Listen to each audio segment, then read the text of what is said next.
बिस्मिल्लाहिर्रहमानिर्रहीम। अस्सलामुअलैकुम दोस्तों, आज है 27 नवंबर 2020। आज की अहम खबरें। ऑरेंज लाइन ट्रेन में सफ़र का बढ़ता हुआ रुझान, औकात कार में इजाफा कर दिया गया। पंजाब मास ट्रांजिट अथॉरिटी ने ऑरेंज लाइन ट्रेन के ऑपरेशनल टाइम में 2.5 घंटे का इजाफा कर दिया है। ट्रेन रात 8:30 की बजाय 11 बजे तक चलेगी।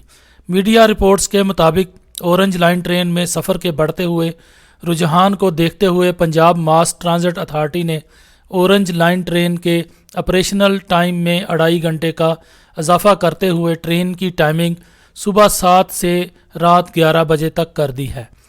ट्रेन का इससे कबल दुरानिया 13.5 घंटे यौमिया था। नए औकात कार के मुताबिक ऑरेंज ट्रेन रोज़ाना 16 घंटे चलेगी, जिससे दफातर में दूसरी और तीसरी शिफ्ट में काम करने वाले शहरियों को ज़्यादा फ़ायदा होगा। आप देख रहे हैं गोल्डन न्यूज़ चैनल। बराए मेहरबानी वीडियो को लाइक करें, शेयर करें और कमेंट्स बॉक्स में अपनी राय का इजहार करें और चैनल को सब्सक्राइब करें और बेल आइकन पर क्लिक करें ताकि हमारी आने वाली तमाम वीडियोस आप बाकायदगी से देख सकें। अगली खबर में हम बात करेंगे न्यूजीलैंड की। न्यूजीलैंड के साहल पर फंसी 100 से ज़ायद व्हेल मछलियां हलाक हो गईं। वेलिंगटन के मुताबिक रेत में फंसकर मरने वाली व्हेल मछलियां न्यूजीलैंड के साहल पर पड़ी हैं। जानवरों के तहफ़्फ़ुज़ के लिए काम करने वाली तंजीमों के मुताबिक न्यूजीलैंड के चैटम जज़ायर पर बड़ी तादाद में फंसी हुई तकरीबन 100 पायलट व्हेल मछलियां हलाक हो गई हैं। हकाम के मुताबिक हफ्ते के अख्ताम तक बहुत से समुद्री जानवरों ने खुद को जनूबी जज़ायर से 800 किलोमीटर दूर साहिल पर फंसा लिया था और इस इलाके के दूर होने के बायस अमदादी कार्रवाइयों में मुश्किलात पेश आईं, जिसके नतीजे में इतनी बड़ी तादाद में मछलियां हलाक हो गईं। और अगली खबर में हम बात करेंगे मलेशिया की। मलेशियन वज़ीर-ए-आज़म हुकूमत बचाने में कामयाब, एतमाद का वोट हासिल कर लिया। मलेशियन पार्लियामेंट ने हुकूमती बजट मंजूर करके वज़ीर-ए-आज़म मुहियुद्दीन यासीन पर एतमाद का इजहार कर दिया। कबल अजीम मुबस्सिरीन ने पार्लियामान में पेश किए गए 2021 के बजट को वज़ीर-ए-आज़म के लिए कड़ा इम्तिहान करार दिया था, जिसमें नाकामी की सूरत में उनकी हुकूमत ख़त्म हो सकती थी और मुल्क में नए इंतखाबात की राह हमवार हो जाती।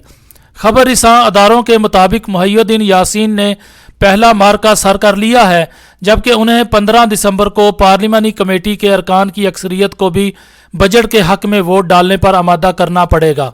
इसके बाद बजट को सेनेट में पेश कर दिया जाएगा।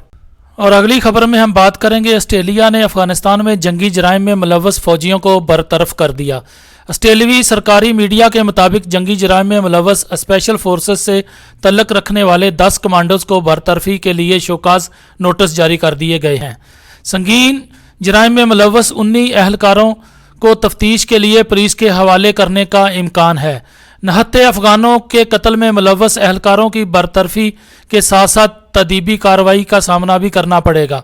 ऑस्ट्रेलियावी हकाम की जानब से नौकरी से बर्खास्त किए गए कमांडोज के नाम पब्लिक नहीं किए गए हैं। और अगली खबर में हम बात करेंगे ईरान से। अमेरिका शाम की कौमी दौलत पर काबिज है, ये कहना था ईरान का। गैर मुल्की खबर रिसां अदारे के मुताबिक सलामती कौंसिल के इजलास से खिताब करते हुए मजीद तख्त रवांची का कहना था कि अमरीकी अफवाज दहशत गर्दी के साथ मुकाबले के बहाने न सिर्फ बाज़ दहशत गर्द ग्रोहों की मदद कर रही है, बल्कि शामी तेल और कौमी दौलत को लूटने में भी मसरूफ़ है। इनका यह भी कहना था कि शामी पनाह गज़ीनों को वतन वापस लाने की बैनुल-अक़वामी कोशिशों में सबसे बड़ी रुकावट और शाम के अलमिये को ख़त्म करने में सबसे बड़ी रुकावट अमरीका है। मजीद तख्त रवांची ने अपनी गुफ्तगू में शाम की खुद मुख्तारी के मुकम्मल एहतराम पर जोर और इस मुल्क में कब्ज़ा जमाने वाली तमाम बैरूनी फोर्सेस के इनखला का मुतालबा किया है। और आखिर में हम बात करेंगे दिलचस्प और अजीबोगरीब की। वालिद की 30 लाख डॉलर्स की गाड़ी का नुकसान करके कहा, ऐसे वाक़यात तो होते रहते हैं। डेली मेल के मुताबिक 17 साला गेज गिलान टिम गिलान के बेटे हैं। वालिद अमरीकी शहरी डैलस में कायम निजी इक्विटी फर्म के बानी हैं, जो जदीद और महंगी तरीन गाड़ियों का बिजनेस करते हैं। यूट्यूबर गैज गिलान ने एक वीडियो में हादसे पर रोशनी डालते हुए कहा कि उन्होंने पिछले हफ्ते गाड़ी के पहियों में कम प्रेशर महसूस किया था, लेकिन कोई तवज्जो नहीं दी। अगली बार जब वो गाड़ी लेकर निकले तो उन्होंने कंट्रोल खो दिया और एक्सीडेंट हो गया। انہوں نے کہا کہ ایسے واقعات تو ہوتے رہتے ہیں، وہ خوش ہیں کہ خدا نے انہیں دوسری زندگی دی ہے، ورنہ اس سے بدتر حالت بھی ہو سکتی تھی۔ دوستو، آپ دیکھ رہے ہیں گولڈن نیوز چینل۔ برائے مہربانی ویڈیو کو لائک کریں، شیئر کریں اور کمنٹس باکس میں اپنی رائے کا اظہار کریں۔ چینل کو سبسکرائب کریں اور بیل آئیکن پر کلک کریں تاکہ ہماری آنے والی ویڈیوز آپ دیکھ سکیں۔ شکریہ۔